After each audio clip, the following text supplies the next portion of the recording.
میر عبد الواحد بلگرامی کے پاس ایک نوجوان آیا تو اس نے آ کر کے عرض کی کہ حضور میں جوان ہوں تو جب سے سنا نا مر جانا ہے، قبر میں جانا ہے، جنازہ دیکھا ہے، قبر میں بندے کو اترتے دے، مجھے موت سے بڑا ڈر لگتا ہے، کوئی وظیفہ بتائیں یا مجھے کوئی نصیحت کریں۔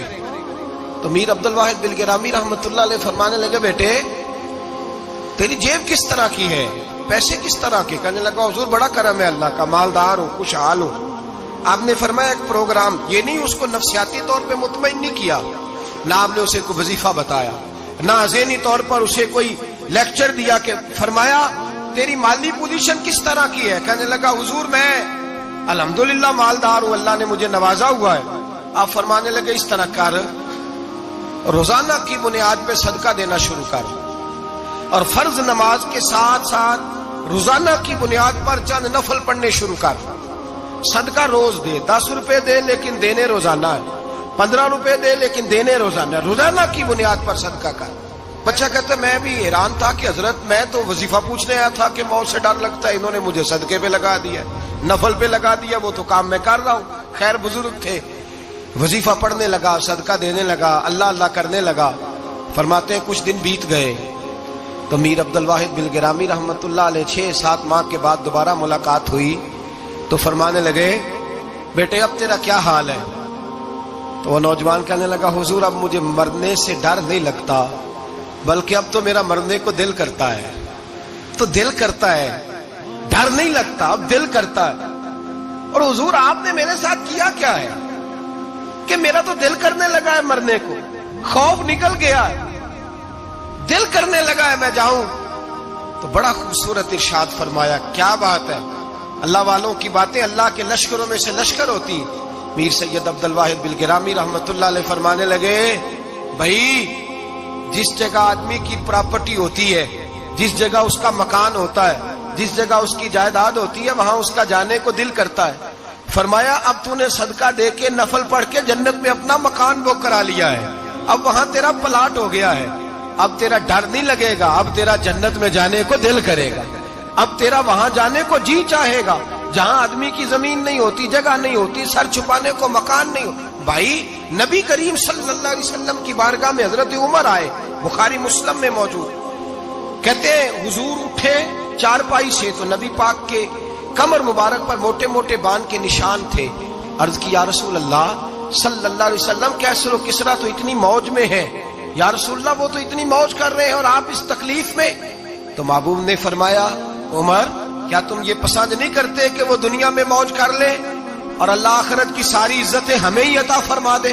فرمایا میں تمہاری دنیا سے کچھ لینے نہیں آیا، میں تو بطور مسافر یہاں وقت گزار کے پیغام الہی دینے آیا۔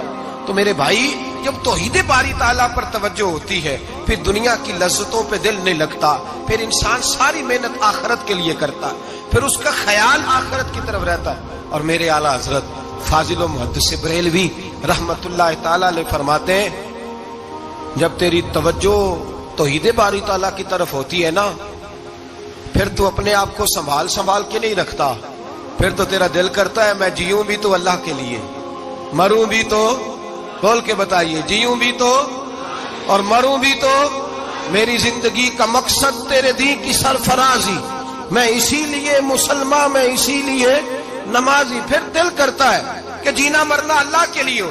پھر صحابہ حضور کی بارگاہ میں آ کے سفارشیں کرتے ہیں۔ حضرت ابو سعد خزیمہ، بڑی عجیب حدیث اور بڑا نرالا رنگ اس روایت کا، حضرت ابو سعد خزیمہ رضی اللہ تعالیٰ عنہ، ان کے بیٹے، ان کا نام سعد تھا، بیٹے بدر میں شہید ہو گئے۔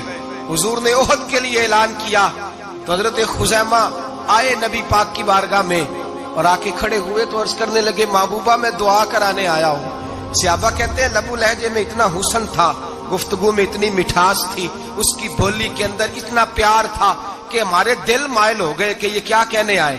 حضرت خزیمہ عرض کرنے لگے یا رسول اللہ صلی اللہ علیہ وسلم میرا صاحبزادہ، میرے بیٹے محمد سعد وہ بدر میں شہید ہو گئے تھے، یا رسول اللہ میں شہادت سے رہ گیا تھا، حضور ہم دونوں باپ بیٹے کا ارادہ تھا جہاد میں آنے کا، ہم دونوں کا پروگرام تھا، وہ کہتا تھا میں جاؤں گا، میں کہتا تھا میں جاؤں گا۔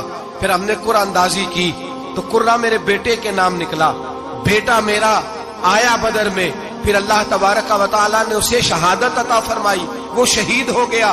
یا رسول اللہ صلی اللہ علیہ وسلم، آپ نے کل اعلان فرمایا ہے کہ احد کے لیے جانا ہے، اور رات ہی کو میرا بیٹا مجھے خواب میں ملا ہے، اور میں نے دیکھا ہے وہ تو جنت کی نہروں کے قریب سیریں کر رہا ہے، اور مجھے کہہ رہے ابا جی جلدی آ جائیں، یہاں مل کے رہیں گے، مل کے وقت گزاریں گے۔ یا رسول اللہ صلی اللہ علیہ وسلم، میں بے چین ہو گیا ہوں اس کے پاس جانے کے لیے، دعا فرمائے اللہ مجھے بھی شہادت عطا فرما دے، اللہ مجھے بھی شہادت دے دے۔ صحابہ کہتے ہیں اس کی عجیب، اس کا دعا کرانے کا، ہم نے تو دیکھا تھا لوگ دعا کرانے آتے ہیں کوئی مصیبت کے لیے، کوئی پریشانی کے لیے، کوئی آزمائش کے لیے، کوئی بیماری کے لیے۔ یہ مصطفیٰ کریم کے صحابہ کا بارگاہ خداوندی پر اعتماد، توحید باری تعالیٰ پر نظر، کہ وہ کہتے ہیں ہم تو اللہ کے لیے جان دینے کی دعا کرانے آئے، دعا کریں اللہ ہمیں اپنے رستے میں شہادت کی موت دے۔ صحابہ کہتے ہیں نبی پاک نے دعا فرمائی، پھر ہم نے حضور کی دعا کو قبول ہوتے بھی دیکھا، ہم نے اپنی آنکھوں سے مصطفیٰ کی دعا کو قبول ہوتے دیکھا، ہم نے جناب خزیمہ کو احد کے میدان میں شہید ہوتے دیکھا، اور میرے رسول پاک صلی اللہ علیہ وسلم کے صحابہ ان کی طرف دیکھتے تو رشک کرتے، فخر کرتے، کہتے دیکھو یہ وہ غلام ہے جو حضور سے دعا لے کر کے دنیا سے گیا۔ آج جو لوگوں کا مرنے کو دل نہیں کرتا، آج بڑی بڑی بلڈنگیں بناتے ہیں، بڑی بڑی عمارتیں کھڑی کرتے ہیں، بڑی بڑی جائیدادیں بناتے ہیں، ہر بینک میں اکاؤنٹ کھلواتے ہیں، سرمایہ، پیسہ، دنیا داری بناتے ہیں، تعلقات بناتے ہیں، سیاسی سماجی رشتے، دنیا داری کے جھوٹ کے ناطے۔ توحید باری تعالیٰ پر جب اعتماد ہوتا ہے تو انسان جس رشتے کو مضبوط کرنا چاہتا ہے وہ یا خدا کا رشتہ ہوتا ہے یا محمد مصطفیٰ کا رشتہ ہوتا ہے، باقی تو پھر اس کی توجہ ہٹ جاتی، باقی تو ہٹ جاتی ہے توجہ، پھر وہ یہ دیکھتا ہے کہ خدا رسول کے ساتھ رشتہ کس طرح مضبوط ہو سکتا ہے۔ میرے بھائی، توحید باری تعالیٰ اللہ کے رستے میں مرنے کا جذبہ دیتی ہے، راہ الہی میں نکلنے کا شوق پیدا کرتی ہے۔ اللہ تبارک و تعالیٰ کی توحید جب تو کامل طور پر مانتا ہے پھر تیرا آگے بڑھنے کو دل کرتا ہے۔ حضرت سیدنا انس بن مالک رضی اللہ تعالیٰ عنہ فرماتے ہیں، الترغیب والترہیب میں حدیث مبارکہ موجود ہے، فرماتے ہیں احد کے میدان میں یا اس کے علاوہ کوئی ایسا موقع تھا کہ ایک صحابی حضور کی بارگاہ میں آئے، عرض کرنے لگے یا رسول اللہ صلی اللہ علیہ وسلم، ایک تو میں غریب ہوں، دوسرا میری شکل صورت خوبصورت نہیں، تیسرا میرے وجود سے بدبو نکلتی ہے، کوئی میرے قریب نہیں بیٹھتا، اگر میں اللہ کے رستے میں جہاد کروں، اپنی راہ خدا میں جان دے دوں، تو بتائیے میرا رب مجھے کیا عطا کرے گا؟ تو نبی پاک نے فرمایا اگر تو شہید ہو گیا تو سارے دروازے کھل جائیں گے جنت کے، سیدھا جنت میں جائے گا۔ یقین کامل دیکھیے، احد کے میدان میں تلوار پکڑی، جہاد کیا، شہید ہو گئے، صحابہ کہتے ہیں نبی پاک اس کے سرانے آ کے کھڑے ہوئے، اور کیا خوبصورت جملے ارشاد فرمائے اللہ تبارک و تعالیٰ نے اس کی بدصورتی کو خوبصورتی میں بدل دیا ہے، اللہ نے اس کے وجود سے آنے والی بدبو کو خوشبو سے بدل دیا، اور نبی پاک علیہ السلام فرمانے لگے جنت کی حور دروازہ کھول کے اسے کہہ رہی ہے آ جا جلدی جلدی، اللہ نے تیرا نکاح میرے ساتھ فرما دیا ہے، جلدی آ جا، میں تیرے استقبال کو کھڑی۔ میرے عزیز، کچھ لوگ ایسے ہیں جن سے عذاب قبر ہوگا ہی نہیں۔ میرے رسول کریم صلی اللہ تعالی علیہ وسلم نے ارشاد فرمایا کہ جو اللہ کے رستے میں شہید ہو گیا، یہ سنن نسائی میں موجود ہے، اسے عذاب قبر نہیں ہوگا، بلکہ ایک حدیث میں تو فرمایا حساب کتاب ہی نہیں ہوگا، اللہ بغیر سوال جواب کے جنت عطا فرما دے۔ کچھ لوگوں کو لوگوں کی بخشش پہ بھی مسئلہ ہی بنتا ہے کہ کوئی بخشا نہ جائے۔ اور ایک صاحب کہہ رہے تھے جی یہ کیا معاملہ ہے کہ جمعے کو بندہ مر گیا یا فلانا ہو گیا تو اس سے حساب کتاب نہیں ہوگا، اتنے بڑے جرم لوگوں نے کی، اتنے پاپ، اور جمعے کو مر گیا تو بخشا جائے گا۔ تو میں نے کہا جرموں کا بھی اسے حساب اللہ لے لے گا، لیکن میاں حساب کتاب کی ڈیوٹی نہ اللہ کی ہے تو بہتر یہ ہے کہ اسی کے ہاتھ میں رہے، تو نہ اپنے ہاتھ میں لینے کی کوشش کر۔ سنن ترمذی کی حدیث، ہمیں پتہ نہیں کیا مصیبت ہے، ہمیں پتہ نہیں کیا مسئلہ ہے۔ ایک جنازے سے میں نکلا، آپ یقین کریں کبھی کبھی کلیجہ پھٹ جاتا ہے، میں ایک جنازے سے نکلا تو میرے ساتھ ایک بندہ جنازہ پڑھ کے نکلا تو کہنے لگا جی پیر صاحب دیکھیں آج کتنی دنیا آئی ہے، حالانکہ یہ بندہ اس طرح کا تھا، اس طرح کا تھا، اس طرح کا تھا۔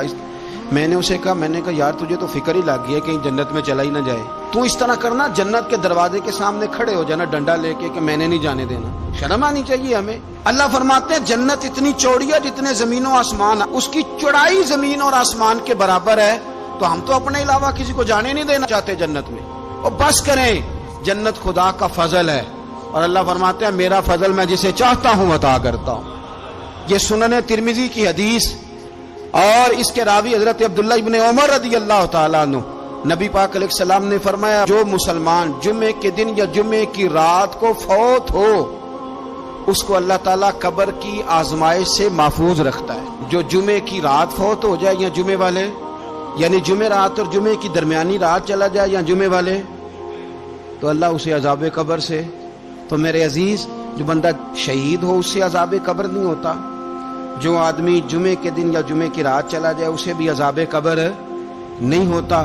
اور میرے رسول کریم صلی اللہ تعالی علیہ وسلم نے فرمایا جو بندہ ایک دن اور ایک رات, یہ حدیث صحیح مسلم میں, سنن ترمذی میں, مصنف عبد الرزاق میں موجود ہے, ایک دن اور ایک رات اللہ کی رضا کے لیے اسلامی سرحد پہ پہرا دے. میں اور آپ سوئے ہوئے ہیں, لیکن وہ لوگ جو فوجی بارڈروں پہ کھڑے ہیں, دیکھو مدینے والے محبوب کس کس پہ کرم فرماتے ہیں. ساری عمر نہیں, 24-25 سال کی سروس نہیں, فرمایا ایک دن اور ایک رات اللہ کی رضا کے لیے جو اسلامی سرحد پر پہرا دے, مسلمانوں کو کافروں سے بچائے, رب اسے عذاب قبر نہیں دے گا, اسے اللہ تعالیٰ اپنے فضل سے معاف فرما دے گا. ایک رات اور ایک, آپ کیا سمجھتے ہیں کہ ان فوجیوں کی کوئی چھوٹی شان ہے, ان کا کوئی چھوٹا مرتبہ ہے؟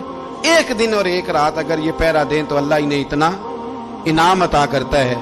اسی طرح سن لو, یہ ذرا غور سے سننا, ابن ماجہ کی حدیث, اور اس کے علاوہ مسند ابو یعلا میں موجود حدیث کے راوی حضرت ابو ہریرہ رضی اللہ تعالی عنہ, حضور صلی اللہ تعالی علیہ وسلم نے فرمایا جو شخص بیماری سے فوت ہوا, قربان جاؤں میرے محبوب نے بیماری کا نام ہی نہیں لیا, فرمایا کوئی بھی بیماری ہو, فرمایا جو آدمی بیماری سے فوت ہوا اللہ اسے شہادت کی موت عطا فرمائے گا, اور وہ عذاب قبر سے اور قبر کے امتحان سے بھی محفوظ رہے گا.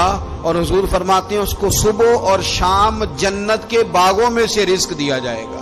جو کسی بھی بیماری سے مرا, یہ لوگ بیماری سے مر رہے ہیں تو لوگوں نے اچھوت سمجھ رہے ہیں, اچھوت, یہ اچھوت نہیں ہے, اس لیے کہ لوارث نہیں, یہ خدا رسول کے ماننے والے ہیں. تم انہیں اچھوت کہہ رہے ہو اور مدینے والے رسول انہیں شہید فرما رہے ہیں. حضور نے فرمایا جو بیماری سے مرے شہید ہے, وہ قبر کے عذاب سے محفوظ رہے گا اور جنت کے باغوں میں سے اللہ رزق دے گا. لوگ کہتے ہیں دیکھو جی بڑا تانگ ہو کے دنیا سے گیا ہے, تو اس بندے کو بھی عذاب قبر نہیں ہوتا. اسی طرح جو بندہ سورہ ملک پڑھتا ہے, سنن ترمذی میں حضرت ابن عباس سے روایت ہے کہ حضور صلی اللہ علیہ وسلم کے ایک صحابی نے ایک جگہ خیمہ لگایا تو وہاں سورہ ملک پڑھنے کی آواز آتی تھی, کوئی بندہ پڑھنے والا نظر نہیں آتا تھا. جب حضور کی بارگاہ میں عرض کیا تو فرمایا وہاں قبر تھی اور قبر کے اندر بیٹھ کے میرا صحابی سورہ ملک کی تلاوت کر رہا تھا. اگر ہمیں خسرہ نمبر یاد ہو جاتا ہے نا اپنی جگہ کا, اور ہمیں پتہ ہوتا ہے کہ میرے والا حصہ کتنے کروڑ کا ہے, اگر ساری کہانیاں ہمیں یاد ہوتی ہیں تو سورہ ملک بھی ہمیں یاد ہو سکتی ہے. موبائل پہ اس کو ریکارڈ کر لیں, پھر اس کو سنیں کبھی بھی سورہ ملک میں. اور ہمارے سلسلہ عالیہ میں تو سورہ ملک وظیفہ ہے. ہمارے الوظیفۃ الکریمہ میں اعلیٰ حضرت نے لکھا ہے کہ رات کو سورہ ملک اور سورہ یاسین کے بغیر سونا نہیں. سورہ ملک اتنی شاندار صورت ہے کہ نبی پاک صلی اللہ علیہ وسلم نے فرمایا یہ قیامت کے دن اللہ کی بارگاہ میں ناز سے جھگڑا کرے گی اور کہے گی اے اللہ یا تو میرے پڑھنے والے کو جنت عطا فرما یا مجھے قرآن پاک سے علیحدہ کر دے. تو رب کریم پھر اپنے فضل سے پڑھنے والے کو جنت عطا کرے گی. میری اپیل ہے ہر اس شخص سے جو کسی بھی مشکل کا شکار ہے, کسی بھی آزمائش کا شکار ہے, کسی بھی ذہنی پریشانی کا شکار ہے, وہ کسی بھی قسم کے دباؤ کا شکار ہے, کسی الجھن کا شکار ہے, کسی تکلیف میں ہے, کسی درد میں ہے, فقر میں ہے, آزمائش میں ہے, قرض میں ہے, بیماری میں ہے, پریشانی میں ہے, وہ اپنے رب کی بارگاہ میں استغفار پڑھے. استغفر اللہ ربی من کل ذنب واتوب الیہ کثرت کرے, نہیں تو استغفر اللہ استغفر اللہ استغفر اللہ کثرت سے پڑھے. کسی بھی صورت میں اپنے مالک کے حضور استغفار کرتا رہے, کرم ہوتا رہے گا, رحمت ہوتی رہے گی, بخشش ملتی رہے گی, اللہ درگزر فرمائے گی. حضرت امام حسن سے آ کے وظیفہ پوچھا, اس شخص نے کہا حضور اولاد کوئی نہیں تو وظیفہ بتایا، تو آپ نے فرمایا استغفار پڑھا کر، کیا کر؟ اس نے کہا ٹھیک ہے۔ تو حضور پھر میں دوبارہ کعبہ ہوں، تو امام حسن کہنے لگے بے اولاد ہے نا تو، استغفار کا وظیفہ بتایا نا؟ کہا ہاں۔ فرمانے لگے اب اس وقت آنا جب اللہ تجھے 10 بیٹے عطا کرے گا۔ کتنے؟ 2 4 نہیں، 10 ہی کہہ دیے۔ تو حضرت امیر معاویہ رضی اللہ تعالیٰ دیکھا، کہنے لگے حسن اتنا بڑا دعویٰ؟ آپ فرمانے لگے میں نے کہہ دیا نا تو اللہ فضل کرے گا۔ ہاں ہاں اللہ خیر کرے گا، خیر ہو جائے گی۔ وہ شخص کئی سالوں کے بعد آیا، کئی سالوں کے بعد، تو حضرت امیر معاویہ کو بھی ساتھ لایا، کہنے لگا حضور اللہ کے فضل سے اللہ نے 10 بیٹے عطا فرمائے، پورے 10 ہی اللہ نے دیے۔ تو حضرت امیر معاویہ کہنے لگے جناب بات تو آپ کی سچی ہو گئی، پر مجھے بھی بتائیے وظیفہ کہاں سے لیا؟ فرمانے لگے قرآن پاک سے، سورہ نوح کی 10 11 12 آیت پڑھو۔ اللہ فرماتے ہیں تم استغفار پڑھو، میں تمہاری بیٹوں سے بھی مدد کروں گا، مالوں سے بھی مدد کروں گا۔ تو میں نے استغفار بتائی تھی، اور قرآن میرے اللہ کا ہے، رب کا وعدہ جھوٹا ہو سکتا؟ فرمایا 10 بیٹے ملنے تھے، میں نے کہہ جو دیا تھا۔ وہ میرے بھائیوں یاد رکھیں، استغفار اللہ کی رحمت نازل کرتا ہے۔ ایک ہوتا ہے خوف، ایک ہوتی ہے خشیت۔ خوف والے لوگ توبہ کرتے ہیں، خشیت والے استغفار کرتے ہیں۔ ایک ہوتا ہے خوف، ایک ہوتی ہے خشیت والے استغفار کرتے ہیں۔ نبی کریم علیہ السلام نے فرمایا میں دن میں 100 مرتبہ استغفار کرتا ہوں، دن میں۔ توبہ والا کہتا ہے کہ میں بھول گیا تھا، مجھے معافی مل جائے، اور خشیت والا کہتا ہے میرا یار ناراض نہ ہو جائے، وہ استغفار ہی کرتا رہتا ہے، وہ معافی مانگ۔ حضرت رومی نے مثال دی ہے، فرماتے ایک عورت تھی تو بھیک مانگا کرتی تھی، ایک دن بادشاہ کے دروازے پہ بھیک مانگنے گئی تو بادشاہ کو پسند آ گئی، اس نے نکاح کر لیا۔ 20 کنیزائیں اس بی بی کے پاس تھی خدمت کرنے کے لیے، روٹی دینے کے لیے، کپڑا دینے کے لیے، لیکن وہ ہر وقت روتی رہتی تھی، ہر وقت روتی۔ ایک سمجھدار کنیز کہنے لگی کہ ملکہ اب تیرا درجہ بہت بڑا ہے، تو ہر وقت روتی رہتی ہے، معافی ہی مانگتی رہتی ہے ہر وقت، کون سی ایسی نعمت ہے جو تیرے پاس نہیں؟ تو وہ کہنے لگی اس لیے تو روتی ہوں۔ کیا مانا؟ کہنے لگی اس لیے روتی ہوں کہ میں اس قابل نہیں تھی جو مجھے مل گیا، کہیں میرے سر کا سائیں ناراض نہ ہو جائے، وہ کہیں بگڑ نہ جائے، مجھے پتا ہے کہ میں کیا تھی اور مجھے کہاں تک پہنچا دیا، میں روتی اس لیے ہوں کہ کبھی کہیں وہ ناراض۔ حضرت عمر اس لیے روتے تھے کہ کہیں مصطفیٰ ناراض نہ ہو جائے، حضرت ابو بکر اس لیے تڑپتے تھے کہ کہیں اللہ کا فضل روٹ نہ جائے۔ یہ جو مولا علی اپنے کمرے میں بیٹھ کے زور زور سے استغفار پڑھتے تو اس لیے نہیں کہ بڑے پاپ تھے جن کی معاذ اللہ معافی مانگتے تھے، اس لیے کہ رب رسول کہیں ناراض نہ ہو۔ خشیت تھی کہ جہاں ہم پہنچے ہوئے کہیں وہاں سے واپس۔ استغفار بندے کی اللہ سے صلح کرا دیتا ہے، بندے کی رب سے صلح ہو جاتی ہے جب استغفار۔ دیکھیں نا بڑی سادی سی بات ہے کہ 2 بھائی ناراض ہو تو بڑا کہتا ہے اس نے میری بے ادبی بڑی کی، تو چھوٹا اگر پاس آ جائے اور پیر پکڑ لے کہ چل یار معاف کر دے، تیرا بھائی نہیں۔ پتہ کیا ہوتا ہے؟ صرف معافی نہیں ملتی، ہاں صرف معافی نہیں، چھوٹے نے بے ادبی کر دی، بڑے کو تکلیف ہوئی، بات جب آگے بڑھی نا تو بڑے نے شکوہ کیا، جب لوگوں نے چھوٹے کو سمجھایا تو چھوٹا جب معافی مانگتا ہے، ادھر دیکھو میری طرف، جب چھوٹا معافی مانگتا ہے نا اٹھ کے جاتا ہے اور بڑے کے پیر پکڑتا ہے تو میرا معاف نہیں کرتا، بڑا رو بھی پڑتا ہے، بڑا رو بھی پڑتا ہے، اور وہ کہتا ہے کہ وہ میں اور تو اماں کے پاس اکٹھے بیٹھتے، ایک باپ کی موٹر سائیکل پہ اکٹھے بیٹھتے، تو تیرا اور میرا رشتہ یار تو نے یہ کیوں؟ وہ جو آنسو نکلتے ہیں نا وہ درد ہوتا ہے، وہ کیف ہوتا ہے، وہ سوز ہوتا ہے، وہ لذت ہوتی ہے، وہ پیار ہوتا ہے۔ رب کہتا ہے تو معافی مانگ، انہو کان غفارا، تو معافی مانگ، میں تجھے معاف بھی کروں گا، تیرے اوپر رحمت بھی فرماؤں گا، تیرے اوپر کرم نوازی بھی کروں گا، تجھے نواز دوں گا، تجھے عطا کروں گا۔ حضرت موسیٰ کلیم اللہ علیہ السلام کا زمانہ مبارکہ تھا، قحط پڑ گیا، بارش نہیں ہوتی۔ ہم لوگ نا اب تو خیر ہمارے پاکستان میں تو ٹیبل ٹاک ہوتی ہے، ٹاک شو ہوتے ہیں، ہمارے ہاں تو پتہ کیا جاتا ہے کہ بارش ہو کیوں نہیں رہی، اور اس پہ یہ ہوتا ہے کہ دھواں بڑا چڑھ گیا ہے، حالات بڑے خراب ہیں، فلاں ایسے ہو گیا قحط کا۔ ہم تو اسباب تلاش کرتے رہتے ہیں نا جی، فوق بہت زیادہ ہے، فلاں چیز ایسے ہے، فلاں چیز ایسے، ہم تو یہ تلاش کرتے رہتے ہیں۔ وہ لوگ یوں نہیں کرتے تھے، وہ سیدھے جا کے مصلوں پہ بیٹھتے تھے، اس لیے کہ وہ کہتے تھے جب رب چاہتا ہے تو پھر کوئی چیز کسی چیز کو روک سکتی، وہ سیدھے مصلے پہ بیٹھتے۔ اعلیٰ حضرت فاضل بریلوی رحمۃ اللہ علیہ کے پاس ایک مولانا محمد حسین آئے، وہ فلکیات کے بڑے ماہر تھے، تو اعلیٰ حضرت نے فرمایا ذرا ستاروں کا حساب لگا کے دکھاؤ بارش کب ہوگی؟ کہنے لگا پورا مہینہ تو نہیں ہوگی۔ تو اعلیٰ حضرت رحمۃ اللہ علیہ فرمانے لگے کہو کہ میرا علم کہتا ہے مہینہ نہیں ہوگی، اللہ چاہے تو ابھی ہو سکتی ہے۔ کہنے لگا جی وہ تو ٹھیک ہے پر میرا علم، وہ جیسے روز لوگوں نے پیر نیٹ ٹو شہنشاہ صاحب نہیں کھولے ہوتے کہ بارش کب آئے گی، اور اس کی طرف نہ دیکھ، مصلے پہ بیٹھ، مہربانی کر مصلے پہ بیٹھ، اللہ کی بارگاہ میں حاضر ہو، اس سے معافی مانگ، اسے منا تاکہ وہ رحمت کی بارش۔ کہنے لگا جی میرا علم کہتا ہے، تو اعلیٰ حضرت فرمانے لگے پھر وہی بات، تو کہہ اللہ چاہے تو بارش ابھی، لیکن یہ جو اڑ گئے ہیں نا بیچارے، یہ اڑ ہی گئے ہیں، یہ جہاں الجھ گئے ہیں وہاں یہ لوگ الجھ گئے، اللہ ہمیں الجھنے سے محفوظ فرمائے۔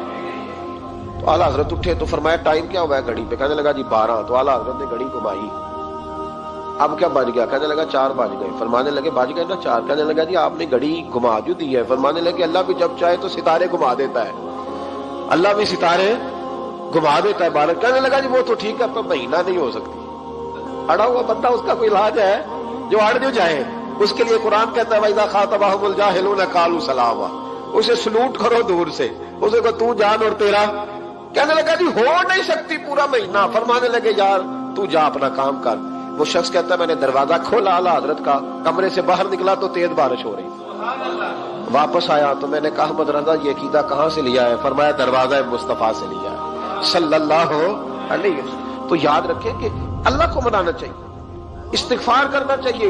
پھر غور کر لیں اس بات پر کہ وہ کتنا عظمت اور رفت والا شخص ہے جس کی اللہ کی نظر میں عزت ہے، جو اللہ کے ہاں قابل اکرام ہے، مالک کے ہاں۔ عزت، تعظیم اور توقیر یہ مسلمان کا خوبصورت عمل ہے، ان سے ایک اچھا اور خوبصورت معاشرہ جنم لیتا ہے۔ لیکن اگر بڑوں کو تکلیف دی جائے، بزرگوں کی بے ادبی کی جائے، معاشرے میں بگاڑ بھی پیدا ہوتا ہے اور بدصورتی بھی پیدا ہوتی ہے، بدصورتی پیدا ہوتی ہے، بدبو پھیلتی ہے، اس سے معاشرے کا حسن مان پڑتا ہے۔ بڑوں کو تکلیف نہ دیں، آزمائش میں مبتلا نہ کریں۔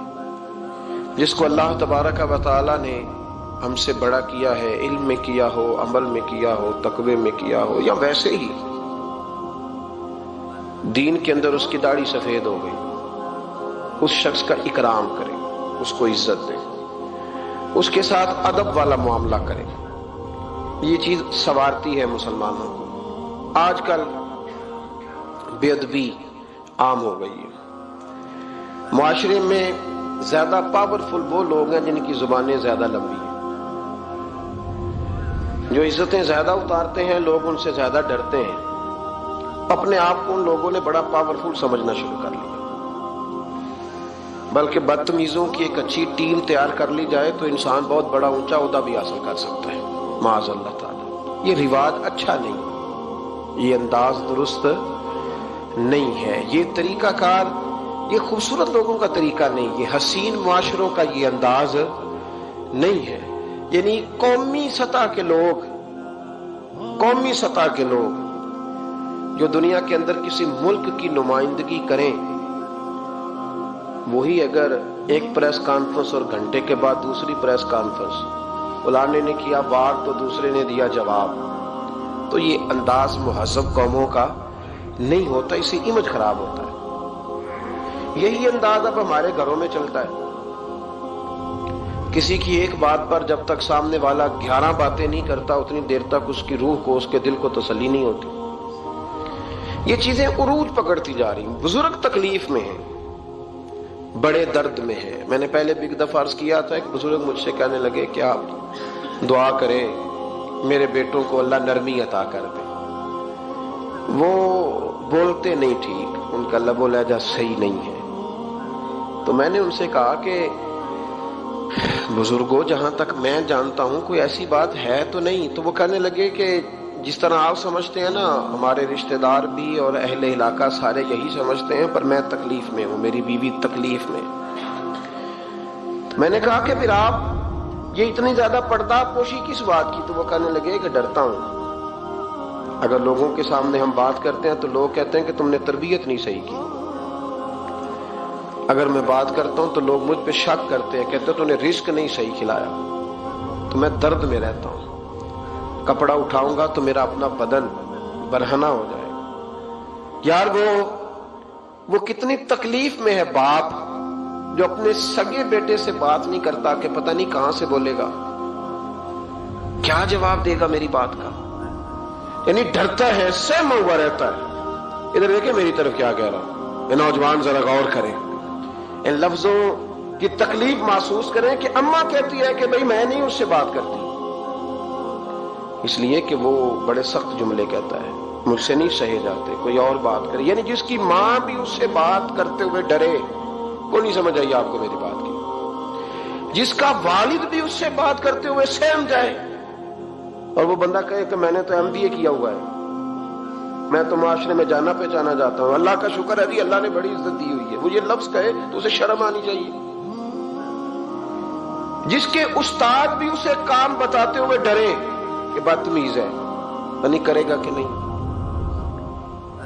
اگلے لفظ اس سے بھی خطرناک ہیں، جس کا مرشد بے جھجک جسے کام ہی نہ بتا سکے اور جس کو کام کہنا ہی چھوڑ دے، جس کے حوالے سے لوگ خاموش ہو جائیں کہ بس مطلب کیا ضرورت ہے، جب اس پہ بات بوجھ بنے گی تو اس شخص کو پھر سوچنا چاہیے نا کہ وہ زندگی کس لیے گزار رہا، اس کا پھر انداز کیا ہے۔ بزرگ جن کی وجہ سے تکلیف میں ہو، آزمائش میں ہو، درد میں ہو، اور یار جو آدمی نیک ہو رب فرماتا ہے اس کا تو میں حیا کرتا ہوں، اللہ کہتا ہے اس کی تو میں قدر کرتا ہوں، میں اس کی۔ دیکھیں نا میرے نبی کریم صلی اللہ علیہ وسلم نے فرمایا جب سفید داڑھی والا شخص قبر میں جاتا ہے، یہ ترمذی کی حدیث ہے، تو رب کریم فرماتا ہے فرشتوں اسے عذاب نہ دینا، مجھے حیا آتی ہے، یہ سفید بال لے کے آ گیا۔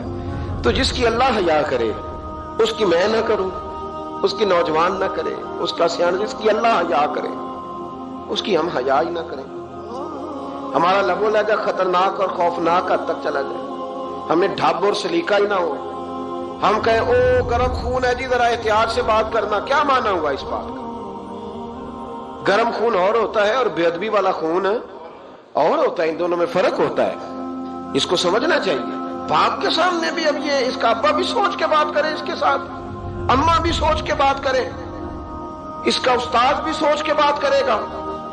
اسلام ادب والا دین ہے، احترام والا دین ہے، یہ آداب سکھاتا ہے، یہ